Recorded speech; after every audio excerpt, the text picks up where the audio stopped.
Avant de retourner à leur table et en écrasant sa cigarette, l'un des deux demande « Tu sais quel est le problème avec le casino ?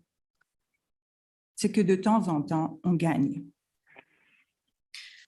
Quand rien ne va plus, donc, et que le patient consulte, il mise sur le sujet supposé savoir, dont il croit qu'il a les cartes en main pour le soulager de son mal-être. À ce stade, l'argent a une valeur d'échange. Il paye en échange de l'écoute de son thérapeute et même de ses conseils.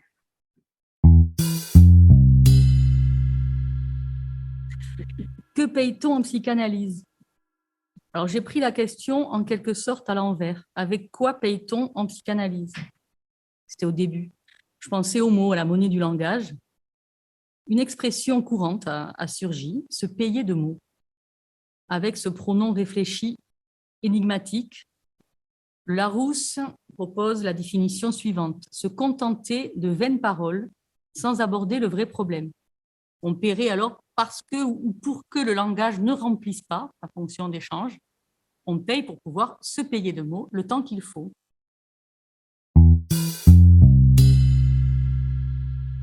Qui m'a incité à relire chez Freud le cas de l'homme au rat sous cet angle de la dette impossible à acquitter en distinguant dette réelle, dette imaginaire et dette symbolique. Je tenterai ainsi de repérer les incidences que l'impossibilité pour l'homme au rat d'inscrire dans son psychisme la dette symbolique, qui est de structure pour tout parlant, a sur son rapport à son désir et à ses objets, voire à son objet petit a, d'où les parenthèses dans mon titre, autour du S, pour opposer une multiplicité d'objets cessibles et échangeables à l'objet petit a.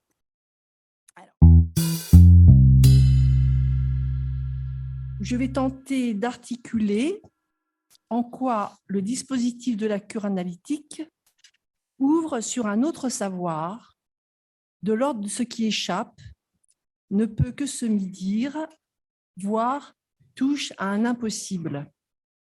Et cela a un prix.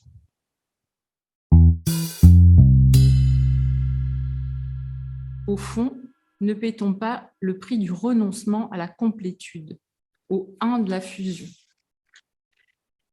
Ainsi, à la fin, si l'analyste est resté en place vide, silence, permettant de ne pas boucher le désir, voire même, c'est une question que je me pose, de préserver en creux la place de ce qui ne peut pas se dire, pour rester sur la métaphore du jeu du taquin, l'image ne sera pas pleine, elle sera marquée du manque.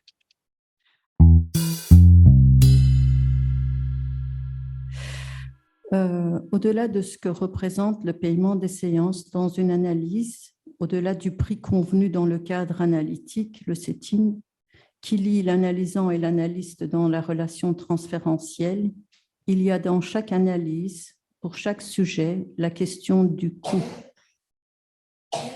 La question du coût. Souvent, ce qui nous conduit à franchir le pas de l'analyse, le pas de la demande, est quelque chose qui coûte et qui coûte suffisamment cher pour qu'on y mette le prix.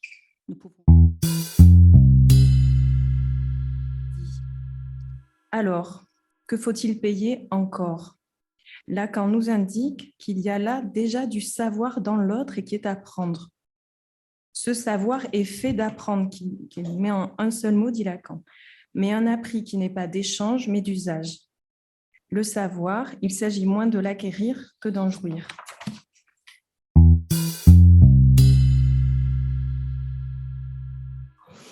Donc, coût de la jouissance, COUT, dont l'homophonie laisse entendre une autre écriture, coût, COUP, entendu comme coût de la répétition, évidemment coût au pluriel, et coût de la répétition.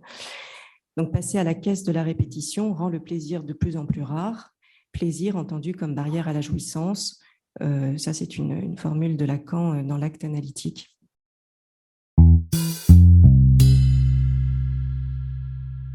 Pourquoi m'intéresser à la rupture historique? J'ai l'idée qu'il arrive souvent qu'on paye en analyse parce qu'à l'horizon, ce qu'on appelle de ses voeux, c'est quelque chose de cet ordre-là, de l'ordre d'une rupture historique. Mais justement, c'est quoi cette rupture historique dont je parle? Quelle est la structure de ce changement promis par la psychanalyse? Et quel pourrait être son modèle? C'est sur ces questions-là qu'il m'a semblé qu'une partie du système conceptuel de Marx pouvait en éclairer quelque chose.